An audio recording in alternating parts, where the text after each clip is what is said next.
We are all set to go for the qualifying session for the Formula 2 Championship here at the wonderful Hungaro Ring in Budapest. It's round 10 of the 2025 campaign and 30 minutes ahead of us for the drivers to make their run for pole position. It's a 2.738 mile circuit, 14 turns and 2 DRS zones, and it's very close. They head down towards the first corner for all of the action zones. Tyre compounds here. Well, we have a changeover with the medium compound in place of the hard. Soft still the same as last year. Qualifying at a 126.268 is the time to beat. High downforce level, medium on brake wear and tyre usage, and a low fuel consumption circuit as well. Green light and away we go for qualifying here. They've got underway 5 minutes early from our schedule, so I'm quite surprised that we were luckily still in the commentary box ready to go for this one. Don't know why, but them's the rules they've put on. Maybe they've realised that the schedule needs to be on a slightly changed difference, but yeah, we are underway. Drivers heading out there on their reconnaissance laps, and Omi, it's a critical one with 5 drivers still in the direct hunt for the championship. It's open still to the 13th, but it's really a wild guess after a crazy spa.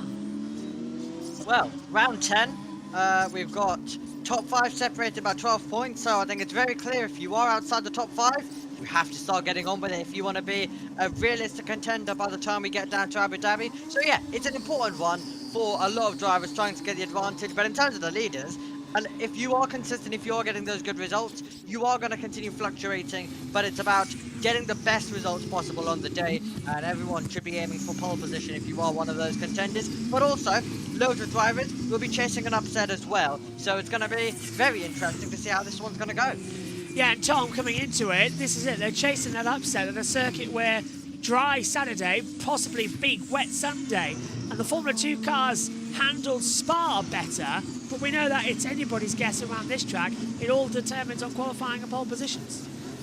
Yep, and you see the few Irish fans out in force for Alex Dunn, who will feel rather, well, I don't know, there'll be so many feelings within himself, deep inside, how the race got away from him after the event was finished, when he was given a 10-second time penalty for start-up procedure infringement. We can hear from him now.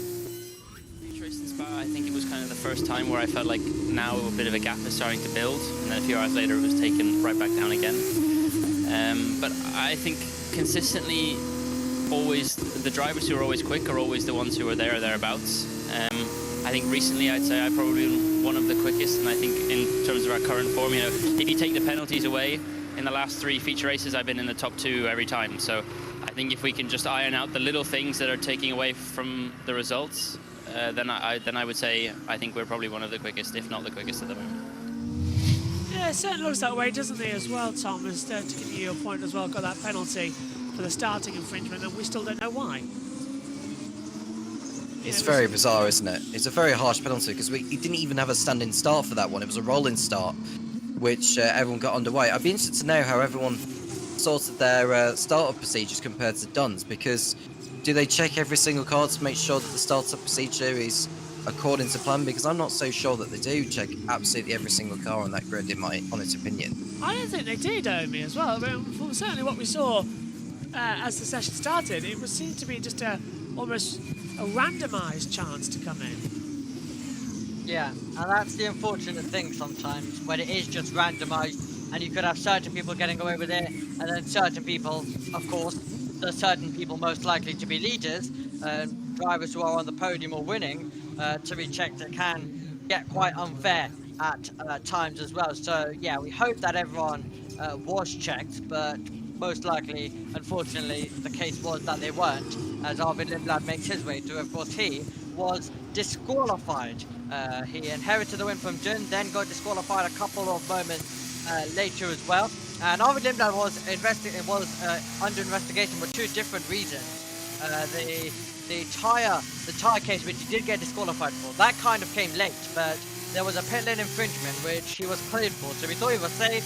And then we got to the tire pressure case, and it was a case that got Arvid Lindblad disqualified off that feature race victory. He was a winner, of course, earlier this year when it came to Barcelona, and right now they're all eyes here in Budapest as he navigates his way through turn 1, and then will arrive down in on the brakes into turn number 2. Straight down as well, Tom. He's not going to want to hold back and mess around. He knows exactly what this weekend is about, and it's about trying to find that go point, trying to find that traction.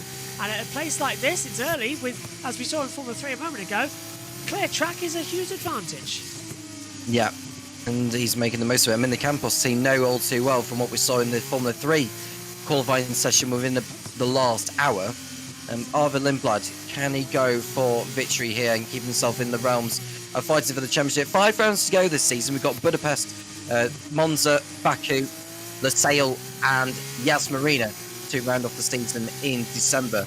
And, you know, it could really twist and turn. There could even be a driver that's not in the top 5 right now in the standings, could all of a sudden call themselves a championship contender for the double Middle East round at the end of the year. That's going to be such an important round as well in Yas Marina, as will be one race in the day, one race in the night, as Lindblad comes out of the last corner. Ollie Goethes up in the first sector where Lindblad was previously fastest. So first official lap, it's a 1:30.319. Marty goes into second position, 1:30.963. Now we're just waiting as well to see what Goethe can do. He's up by 0.7 of a second though, as well. I mean, that middle sector, so still early lap times, not the go point yet. Oh, a little bit wide actually for Goethe. Slightly wide for Goethe. Roman Stanek also going quickest of all and going very nicely through the first sector. Villagomez the second, make that third now, because Montoya finds his way to the top, and he's joined by his Prema teammate Gabriele Mini. This is Ollie Goethe coming around the final corner, DRS7 to the line. Let's see what he can manage. So 1:29.308. Fastest of all in the third sector with a 24.9 as well. So brilliant lap time there. Roman Stanek first sector 31.9, second sector 32.2. So he's on a good lap. Rashaw's fighting as well. Further back, Cordial moves up to 7th, but Stanek trying to have the pace. Durston goes over the line in 4th position. The Stanek taking winner of the feature in Spa-Francorchamps, takes a 1:29.167 as well, and Victor Martin's up to 3rd. So already, Tom, it's getting the championship contenders in the mix, as we're sure now looking to bounce back from a poor Spa to fight back here in Hungary.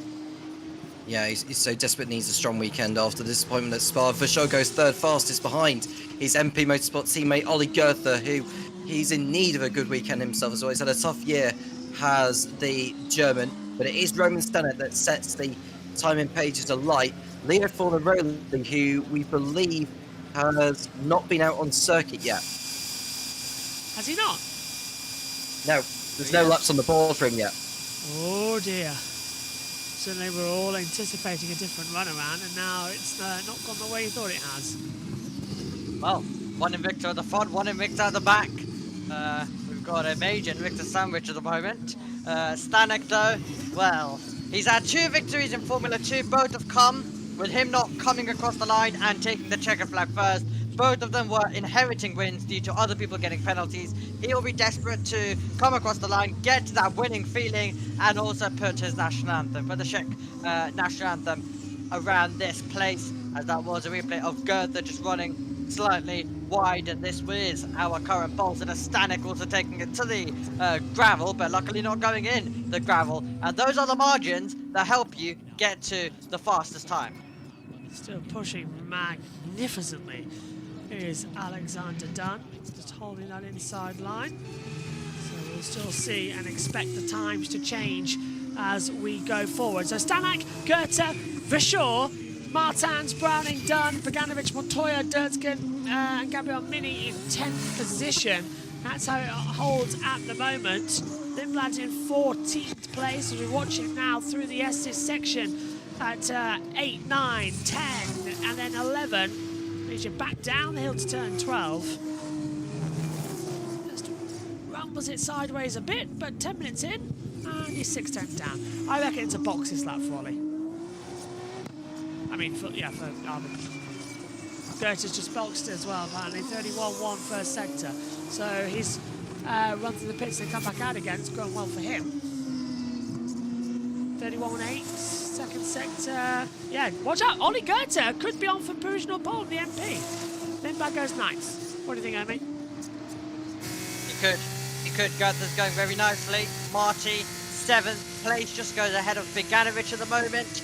And he's beating his teammate as it stands. John Bennett is improving and he's going to 16th. Megatunif's improving to 14th. Goethe, who was looking absolutely rapid when it came to the first sector, has been beaten now by Roman Stanek, who's going even quicker. Goethe right now just a little bit down compared to the benchmark through the second sector, so he's left himself with work to do through these final few quarters. Dunn's also going nicely as well, but it's Stanek absolutely flying further back. Over the line for Ollie, and it's a 1:29.292 personal best, but he's a 10th down on the overall time. Stanek's got the first sector, but down again sector 2. One more with Alex Dunn as well, Tom, and he's struggling for grip on that last corner softs. Yeah, he's lost time in that last corner, unsurprisingly, and he goes only 6th fastest. Stanek, purple in sector 1, yellow in sector 2. He set a 31.8 in sector 1, a 32.3, which is slightly slower compared to what he had done previously, but has he done enough to improve on his 1:29.1? The answer is yes, by 6/100ths. So it's a 1:29.107 now, as Crawford's lost his time for the stewards. He's gone down to 15th place. Browning takes over and stays in 5th. Richard Verschoor just behind in 3rd, improves time, not position. Stays 3rd, 1:29.386. So second runs aren't being as fast as what we were anticipating, Omi. So a box and a wait, or a double cool go again? Well, you'll be wanting to come into the pit lane because you'll want to prioritise and focus on the run that will be coming up. Right. Okay, Leonardo Fornaroli, we welcome him out onto the circuit, and he now tries to get involved in the mix and try and join his teammate at the front of the field. Stanek's got an advantage of nearly 0.2 of a second, and that is what Fornaroli will be hoping to get on terms with. He'll be hoping to try and beat his teammate if he can. Every single point is important in this championship, and the 2 that you can get by the end of this qualifying very, very vital. You've got Luke Browning, the driver that is currently running 5th in this session, a driver who will be looking to go well here at the Hungaroring this weekend. Will Browning has been very good when it's come to the wet conditions, and it could be handy come Sunday's feature race. Let's hear from him now. Green is a good one. I'm really trying not to look at what's going on, or anyone in particular. I'm just eyes are inwards, looking at what I can do the best. Obviously, it's my rookie year, so to be in this position is fantastic, and I'm really enjoying the championship so far. So I'm hoping to end it on a good note, just enjoying driving, focusing on myself, and then hopefully, coming towards the end of the year, we'll have a good result. Just got some news coming in from Aston Martin. I see Plugs mentioned it in the chat. Fernando will be back in the AMR 25 for practice this afternoon. He chose to set up the opening practice session to limit his time in the car as he manages a muscular injury in his back, having undergone further treatment this morning and medical care by the FIA. Fernando will be back in alongside Lance. Djokovic delivered a busy FP1 program and Lance today, collecting important, valuable data for the team. So basically that just counts towards one of his free practice ones he has to miss. So Alonso hopefully should be in for the rest of the weekend. Thanks to Plug for alerting us to that. On the week of his 44th birthday, Fernando Alonso became the first 44-year-old to compete on a Formula 1 race weekend, should be able to be fit enough for, since Graham Hill in 1975. Wow. Considering, you know, Graham Hill and all that lot, he was... I can't believe this from Fernando Alonso. He will not quit. Lewis Hamilton's 40, let's not forget, and still going. The level of drivers is just unbelievable. you think people should be embracing and appreciate more about how the older drivers are getting on, those in their 40s, like Fernando Alonso and Lewis Hamilton? Because we all talk about how young these drivers are, saying, oh, he's 18 years old, he's competing in Formula 1, he's magnificent, or, you know, driver's 19 and he's in Formula 1, he's magnificent, he's a phenomenal driver. But when you look at the drivers like Lewis Hamilton or Fernando Alonso, who are in their 40s now, and perhaps Nico Hülkenberg will soon enough in a few years' time enter that particular age range, should we be appreciating them more for how good they are despite how old they are?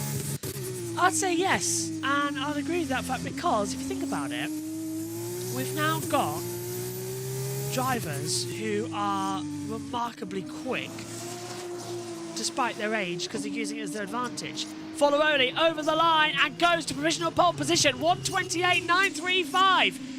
10th quicker than his teammate Stanek. Foloroli has provisional pole position. Yes, I think we should be shining a light on older drivers, because, to be honest with you, as Foloroli gets his lap time deleted for track limits, first to last in the space of a corner. Oh no! That's just not nice. He's got out of kilter as well. At least they sorted that straight away, though. Yeah, that's true. That's better. There's the new phone tower signal standards, by the way, if you're at the circuit. You've now got better mobile data signal. Track limits, turn 1. How do you get track limits at turn 1? Is it the exit he's gone wide at? Turn 1A? He probably has. Yeah. To be honest with you, when you said Lewis Hamilton's an older driver, I did just remember he's 40 years old. But that makes me feel old. So I don't really want to admit that Lewis could retire. So yes, he can stay in as long as he likes. Foloroli turns in. Right limits. Yeah. T1. So we lost a lap. Oh, sorry. It's crystal clear, unfortunately. Yeah, can't complain about that. White line defines the track limits. If you both wheels over it, you lose your lap time. No ifs, no buts. He'll go again, though. He's the only one out there on the circuit, so he's got full focus. Yep. Well, he's done one flying lap on this as Foloroli, so he's done a cooldown lap and he can go again, provided he doesn't get held up by anyone who are coming out of the pits. Omi, I'll head over to you since I cut across. Oh, no, don't worry. I wasn't talking. I wanted to get your thoughts on that, because the drivers come out of the pit lane just so Foloroli will just avoid this drama. Considering that you commentate on all the junior formulas for us on JB2, would you argue that maybe the older drivers in Formula 1 are sort of hogging the lineup? Like with Djokovic now losing out a drive? Well, I mean, at the same time, I mean, if you're good enough, then fine. If you're like hogging a seat, like maybe let's say Stroll, which, you know, if you're doing something like that, then no, they need to move out of the way. But if you're like an Alonso and you're still performing at an elite level, or let's say if he is able to perform at an elite level, same with Hamilton, same with any other old driver, well, then you've earned your spot and you can go for as long as you need to. And the young drivers will unfortunately need to wait, but that's just the thing. There's so many different motorsport series available, but yeah, I mean, if the old drivers still have it in them at their respective age, then if they want to keep going and they feel like they can still achieve more, then absolutely go for it. See, Alain Prost did this right. He didn't retire from Formula 1 when he was past it. He retired as champion. And I think that's the way you should retire. If you know you're getting on in age, retire when you're at the top of the game, then everybody misses you. If you retire when nobody misses you, you know, you barely mention his name over a weekend, it's easy to forget that they're there. And this is what I say at the moment with the fact is that no driver is bigger than Formula 1. As Foloroli goes fourth, so 3/10 he lost. That's a perfect example, by the way, of how much those tyres are degrading 3/10 on a lap. But what do you think, Tom, as well? No, let's hear from Leonardo Foloroli quickly. Take full advantage on that first run, but out of the final corner. Okay, they cancelled that interview to play a thing. Chris teed it up and then they've dropped it, so we'll stand by for that. Yeah, Tom, what do you think of... I've completely lost my train of thought, unfortunately, because people It was to do with drivers retiring when they're on a high, that type of thing. Yeah, do you reckon that we will miss the likes of Hamilton and Alonso, because we barely say their names over a weekend every now and then. It's harsh, but it's a reality that I want to ask. Yeah, I mean, the thing is, you leave the sport before the sport leaves you. Yeah. That's the old cliche of it all. And Alonso's doing remarkably well, despite the fact that he's 44 years of age. And I think for his own well-being, it does get to a point where your body just can't take it anymore. And it's like when Michael Schumacher retired first time around. His body got very tired. Even when he was 37 years of age, and when he left Ferrari, he just couldn't do it anymore. His body just couldn't do each and every season. If you stuck like a 42-year-old Michael Schumacher in Formula 1 now with a 24 race calendar, his body wouldn't cope with it. Okay, let's hear from some of the drivers then down there on the field. Who's coming next? I think it's going to be Richard for sure. With the Hungaroring here, of course, changes made to the start-finish straight, and a man familiar with the Hungaroring is Richard Verschoor, podium finisher here last year. We got his thoughts coming in to the weekend. Nice layout. I always think it's a bit like, maybe it's a bit exaggerated, but a bit like Monaco without walls. Many medium-speed corners, low-speed corners where, you know, the car needs a bit of a different treat. Also from the input of the driver. So it's a track that I usually really like. It's a very technical track. So yeah, I'm just very excited, especially qualifying is very nice here. You know, pushing the car on the limit on a track like this. Easy to make mistakes, but yeah, we're looking for a great result. No idea who was coming. I had to guess it was Richard for sure because we just got through to it. Dunn's been noted for an unsafe release. So a little bit heads up.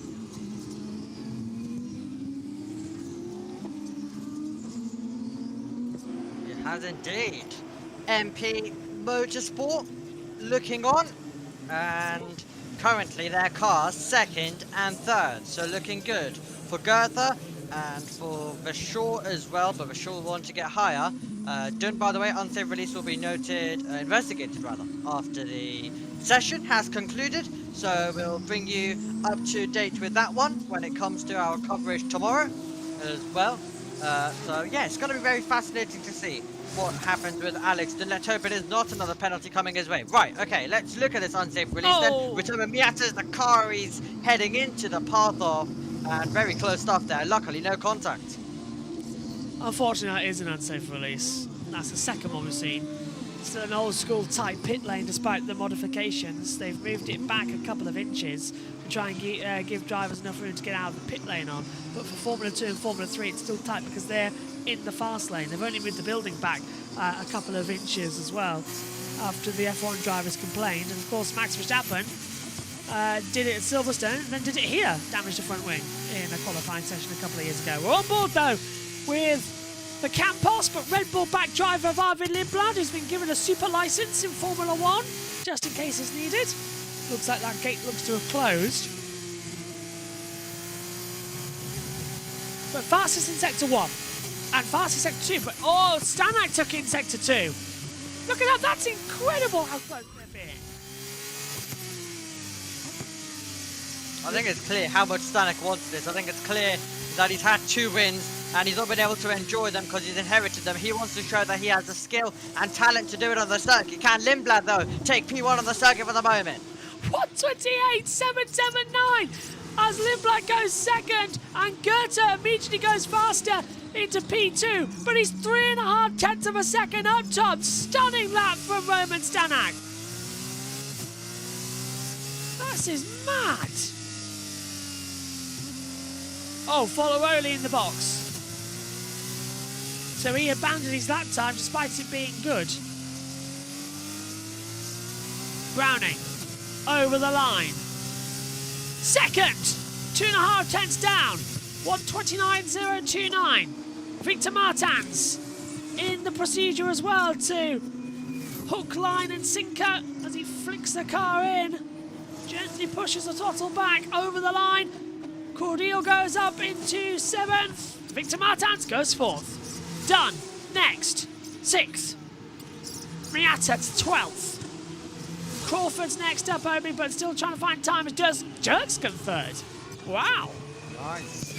Nice stuff. Joshua Dirksen on the attack and then some. That's third position for the moment, but it is Jack Crawford arriving down at turn number 14, looking to try and attack, looking to try and he'll absolutely aim to get into the top 5. Could he possibly even go for the front row? Let's find out. DRS open. Here comes Crawford. Second, 128.952. A tenth off the pace. This is looking very feisty, Tom, as they come into it.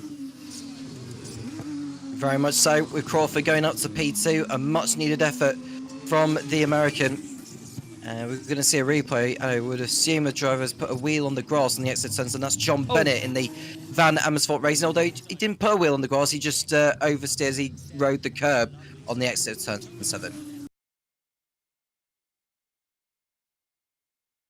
So, it has been quite the session so far. Let's take a look at Dino Beganovic. He was out wide and momentarily going a little bit airborne as well as he got on the power. That's something that can happen on the exit of turn 4, just in between we get out to turn 5. Tom Fordarelli's still in the pit lane. He's on reverse grid pole as it stands, but he's in the pit lane, of course, with a complete different plan right now to what any other driver is doing on the circuit. Yeah, well, he hasn't got long. He needs 2 prep laps before he does one final flyer. Does Leo Fornaroli, so he needs to be out of the pit lane with at least 3.5 minutes to go. So that'll be the one shot he'll get. He's currently on reverse grid pole, but in my honest opinion, if he does not improve that time, he'll get demoted down because the field will be improving their lap times as we speak. And now we're looking at Arvid Lindblad in picture, who unfortunate to get that disqualification for a tyre pressure infraction on his Campos last weekend at Spa, but he'll bounce back from it this weekend with a solid qualifying session and then a sprint race and then a feature on Sunday.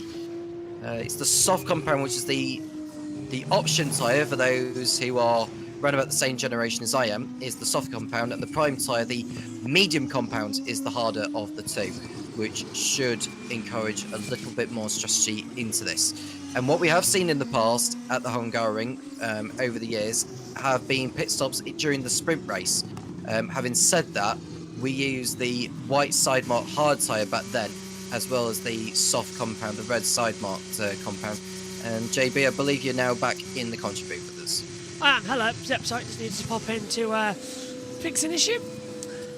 As Benedivas moves up to 13th place now as well. So goes up. Benedivas, Bennett. God. 129.603. You go from F2 to F3 with BEN, and you just go, oh, it's Benedivas. It's Bennett, John Bennett.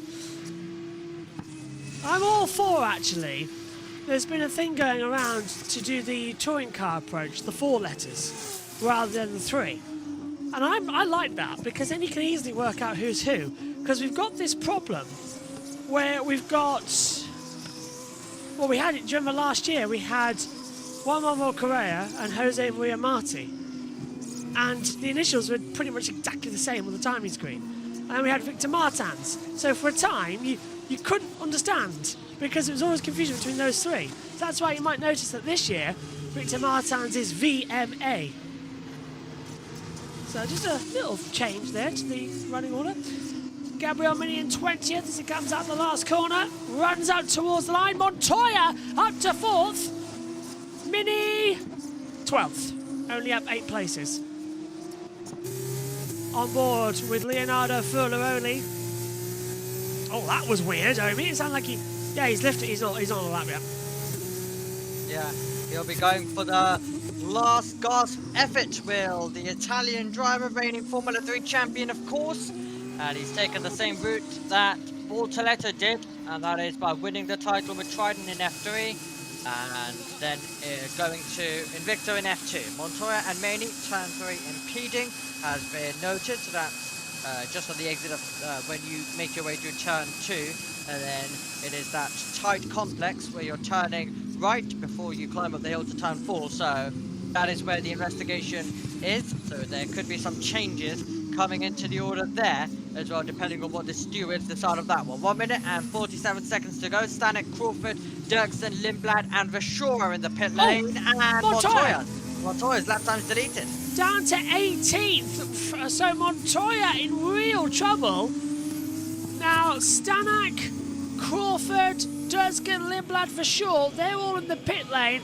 And Juan Pablo Montoya has just seen its track limits at turn 14. And, well, Tom, you can't really slam dunk that one. And I wonder if that's Montoya 18th on the grid. Because, well, it sounds like he's gearing up for another lap. But those tyres look a bit done.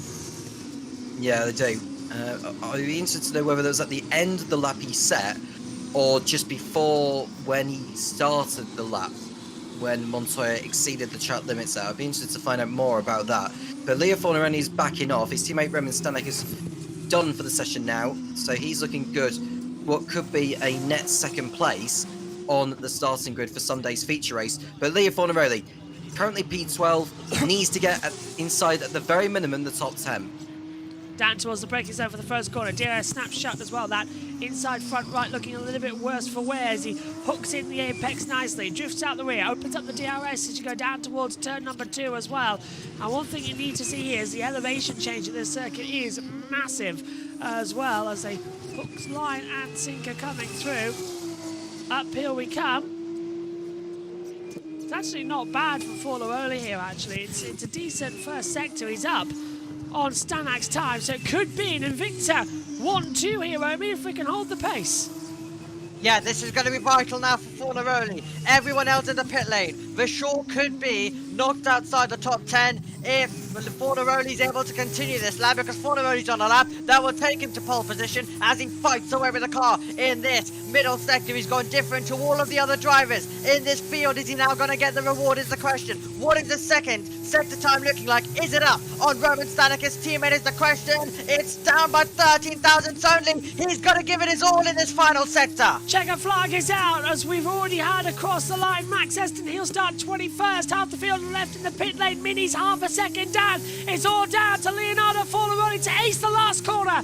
Can he get any life out of these soft compound tyres? Puts the power down. The rear's snapping on him. Opens up the DRS. Foot to the floor. Over the line. And he's missed out. It's a 1-2 for Invictus. But it will be Stanek on pole. Mini over the line. No, he's way too far down the time. Doesn't even improve on 12th. And across the line, Kushmaini, he stays. It's a 1-2 for Invicta. And it is Roman Stanek crying with pole position. That's better, Romy. He deserves that. Yeah, I mean, I mentioned it, and I know Chris mentioned it as well earlier, of how much this means for Stanek in terms of yes, he's had 2 wins, but he's not really got any of them on the circuit. Excellent possession, mate. Well done. Okay, good job today. Good job, mate. Well done. Go. And he's being able to fight and contend. Now he's given himself a pole, and he's proving why he's got the pace to do it. He doesn't need to rely on other people's misfortune. He's been able to find the time himself, and he's beaten his teammate Forneroli. What a fun run that will be, because Forneroli, look, Stanek's fighting for himself at this stage, while Forneroli's going for the title. So is Jack Crawford, so is Luke Browning. It's going to be a very interesting feature race, especially if it is in the wet. But even if it's in the dry, it'll be very fascinating. And it'll be Marty alongside Dunn on the front row for the sprint tomorrow, barring any penalties or any other things that do come in before tomorrow's sprint race. Oh, Tom, I can't wait. What a race we've got lined up this weekend across both series. Yeah, absolutely so. And with it being potential wet races on Sunday morning, I think we could be in for a cracker of a morning's action. And I think if for those who are thinking, should I go and watch the support race on the Sunday morning, considering how much I've paid for to get here? Well, if I was them, I wouldn't hesitate. I agree with you. Go and watch it. Yes, mate. It's good, huh? Very good, yes. Well done. Yeah, mate. Incredible. It's incredible. I will never forget this. Crazy. There we go. For pole position. That's a nice run around. What a good one.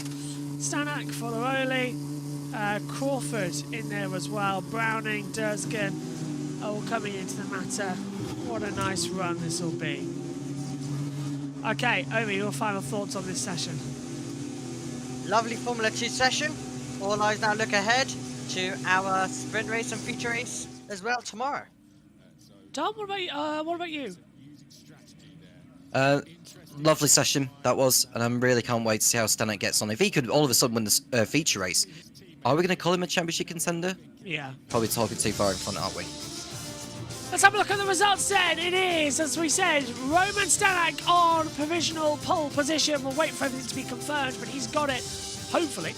Leonardo follow early in second, and Victor 1-2. Jack Crawford's third, Luke Browning fourth, Joshua Dunscombe fifth, Ollie Goethe dropped to sixth, Victor Martin seventh, Arvin Lindblad eighth, Alexander Dunn ninth, and Jose Maria Marti, better session for him in 10th. Richard Verschoor 11th, Gabriel Mini is 12th, Emil Cordial 13th, Fina Boganovic 14th, John Bennett 15th, Rafael Villagomez 16th, Rito Miata in 17th, Sebastian Montoya 18th, Stanley Legatinith in 19th, 20th for Kush Mining, 21st for Max Heston, and 22nd for Glam Shields. Reminders, we've got penalties that are coming as well, so do not think that it's over yet. We have several drivers who could be faced with penalties, but we will be back for all of the action. Practice 2 coming up next for Formula 1. Formula 2's sprint race tomorrow at 1:08 British Summer Time, and on Sunday morning at 8:53 AM British Summer Time. We'll see you then. Take care. Bye-bye.